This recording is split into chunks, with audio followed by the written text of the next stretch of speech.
India versus south Africa మధ్య జరిగిన 4వ టీ20 మ్యాచ్లో టీమిండియా సౌత్ ఆఫ్రికాపై 135 పరుగుల తేడాతో ఘన విజయం సాధించి సిరీస్ను కైవసం చేసుకుంది. అయితే ఈ మ్యాచ్లో తొలుత బ్యాటింగ్ చేసిన టీమిండియా నిర్ణీత 20 ఓవర్లలో ఒక్క వికెట్ నష్టపోయి 283 పరుగులు చేసింది. అనంతరం లక్ష్య ఛేదనలో బ్యాటింగ్ చేసిన సౌత్ ఆఫ్రికా 18.2 ఓవర్లలో 148 పరుగులకే ఆలౌట్ అయింది. దీంతో 135 పరుగుల తేడాతో ఓటమి చెందింది సౌత్ ఆఫ్రికా. అయితే అనంతరం టీమిండియా ఆటగాళ్లపై కీలక వ్యాఖ్యలు చేసిన సౌత్ ఆఫ్రికా మాజీ స్టార్ ప్లేయర్ అయిన ఏబీ డివిలియర్స్ టీమిండియా ఆటగాళ్లను చూసి సౌత్ ఆఫ్రికా ఆటగాళ్లు బాగా నేర్చుకోవాలని అన్నాడు. ఎందుకంటే టీమిండియా బ్యాటింగ్లోనూ, అటు బౌలింగ్లోనూ, ఇటు ఫీల్డింగ్లోనూ చాలా అద్భుతంగా రాణిస్తుంది. ముఖ్యంగా బ్యాటింగ్లో టీమిండియా ఆటగాళ్లు చాలా అద్భుతంగా రాణిస్తున్నారని అన్నాడు. టీమిండియా ఆటగాళ్లను చూసి నేర్చుకుంటే బాగుంటుందని ఏబీ డివిలియర్స్ వాళ్లకు సూచించాడు.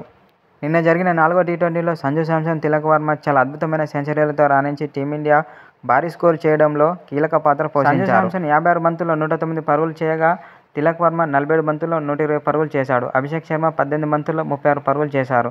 ఒక విధంగా చెప్పాలంటే వీరు ముగ్గురు కలిసి సౌత్ ఆఫ్రికా బౌలర్లకు చుక్కలు చూపించారని సౌత్ ఆఫ్రికా మాజీ స్టార్ ప్లేయర్ ఏబీ డివిలియర్స్ ఓ సోషల్ మీడియా ద్వారా తెలిపాడు.